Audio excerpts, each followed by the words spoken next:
Hawkins here with Chickenhawkfarmstead, and today I come to you from the garden. I want to do a quick garden review. It is October 22nd. The garden's pretty much done this year, but I got to do a review, tell you about it, and show you some of what's left even now, into almost into October, beginning of November. So let's check it out. Let me turn you around real quick. I got a new phone. I don't know how to do it on here. All right, we'll be right back. All right, here's our lovely, lovely garden. So our watermelons here, you can still see we have a lot of watermelons we never even got to. A lot of big ones over there. Some of them are actually still really good, or still good. So we're still picking out of these. We're picking over here. I need to go ahead and get the rest for like that one's starting to rot. And whatever we're not going to eat, get it into the pigs and the chickens, let them eat it. But yeah, this did awesome. Most of these did do pretty good. It could have been better, but for the first year, trellising watermelon, amazing. The sweet babies, I think that's what they're called, sweet sugar babies, they did good on the trellising. We got quite a few off that were still hanging. These massive mama jammas over here, not so much. But we really didn't have that many that actually grew or were hanging. And you can see a lot of them went out that way, spread out where I got my equipment. So I think next year that equipment's gonna have to get moved, and that's gonna be more garden over there. This here, those are cucumbers. Those are cucumbers that we never even got to. We had such a massive cucumber crop this year, it was insane. And I think it was 6 or 8 plants. All we did was put in the T-post, and these things aren't even, there's no cables or nothing, no zip ties, no wire holding it to the fence post. It's just a fence post put in there where it's on each side of the cattle panel. The cattle panel's been arched over it. I mean, it was really that simple. Because I'm planning on taking all this up, and I'll pull all my stakes out and everything when we cut everything off, so that way we can clean this fabric off. This fabric, since I just mentioned it, we'll go ahead and do that part now. This stuff is awesome. This is driveway underlayment. This is the non-woven kind, so it is water permeable, and we had the best garden we've ever had with this stuff. I mean, these are our pepper plants. Never have I ever, yeah, you heard that right, never have I ever had pepper plants produce this amazingly. So it's probably a combination of keeping the weeds off, because like that weed there just popped up where these were cut. And all I did to cut it, I put an X, and that way I can fold this under if I need to, get it out of the way. But you can still pop it back up like that if I want to, and you're really not gonna get much out of there. This stuff, like I said, did amazing. It's $3 a foot, but it's 15 foot wide. So you get 15 square foot for $3. And then, I got I think there's 3 40-foot rolls here. So, 3 of them. And then we've actually, if we want to take this up, all we have to do is, like I said, pull all this stuff off the top. It's got, we got 6 or 8 inch, I can't remember. I'll leave a link to that part. Those little spikes or whatever. There's other ways to do it, but they've done great. Where we did our beans was actually in the seam, so we just rode the seam back from both sides, and that's where our beans were, but really didn't take care of them like we should have, so they didn't do as good. Go figure, right? But like I said, you can see over here, that's a massive amount of cucumbers that we never even got to, and I'm amazed they're still dangling.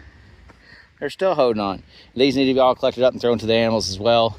Under here, like that's a comfrey plant. It started growing through, because I got comfrey all up in this area. It started growing through one of the holes. We had our squashes and zucchinis in here, and they got so big we couldn't. That's one of the reasons why we had to stop harvesting some of this in a way. It's because they literally stretched from there to there, and I mean the leaves on the zucchini and squashes were probably at least 12 inches. I mean, they were huge. They were probably bigger than that. But that did great. Next year we'll probably put maybe pepper plants under here instead of putting the zucchini and stuff. We gotta get, because the big thing, I wanted to space it out, because I know by spacing things out more, we get more productivity. Our tomatoes, they did great for a while. I just didn't stay on the pruning. As you can see, once they started going crazy, I also was just using the stick for a trellis. Don't like that. So that's gonna go next year. I'm either gonna use a full T-post, like a 6-foot T-post, put about 2 feet in the ground, so we got 4 foot above it, so I got a little more room. Or I've seen the little trellising things that come up and over, or I'll just put a T-post there, T-post down here, and run a one of these cattle panels and weave it into the cattle panel. But I definitely got to get more pruning done on my tomatoes, because they did, I mean, you can see all the tomatoes here. They did great, but there was just so much around it we didn't want to pick them, because it was just such a pain. And if it's a pain, you don't want to do it. So, like I said, jalapenos. Oh, and this I just picked. This basket's not small either. I mean, like, yeah, you can see. I mean, that's a huge basket. You know, it's not. Yeah, it's a lot of pounds of peppers that we're still getting somehow. The nights are getting colder. Like, we left it. It's been about a week and a half, and we got this again because a week and a half ago we picked them clean. Got the same amount. Actually, that was overflowing last time. We've been throwing those in the freeze dryer, so we'll have peppers for a long time. Yeah, but big thing is this driveway underlayment. It is a thick cloth. I mean, it reminds me of like a thick velvet. So definitely something to try to find it locally, because then you're not paying shipping costs and stuff. Place I got it, I think they get 300-foot rolls of this stuff. And I just go up there and tell them I want 100 feet, or 100 feet of it. What's that? $300. So it's at a local small farm store. I guess that's where they'll look, or ask people, construction people, because they're going to know where. Just tell them you want driveway underlayment. And like I said, stuff works amazing. I've been putting it everywhere. I got it over there underneath our stock tank.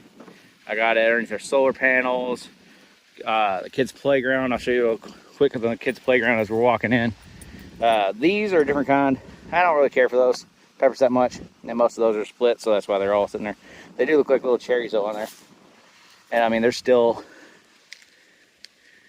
more and more jalapenos. Like, yeah, I've never had this many. So anyways, we got to get these prepped in the next day or two for the freeze dryer. I just picked up some chickens for the freeze dryer from Sam's Club. That's another great thing to freeze dry.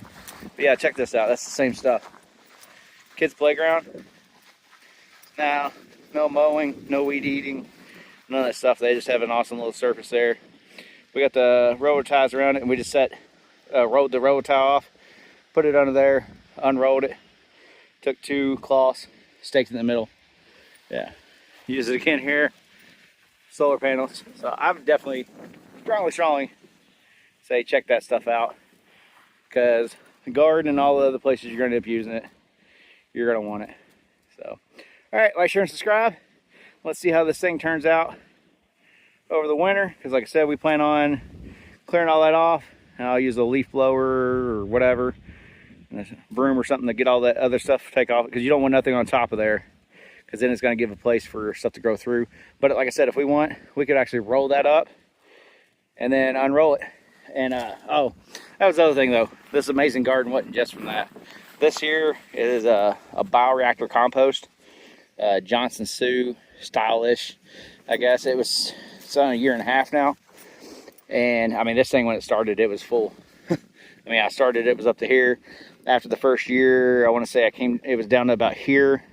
After sitting this 6 or 7 months, it's down there. And in this area, what is that, a 40 by 30, 40 by 45, something like that.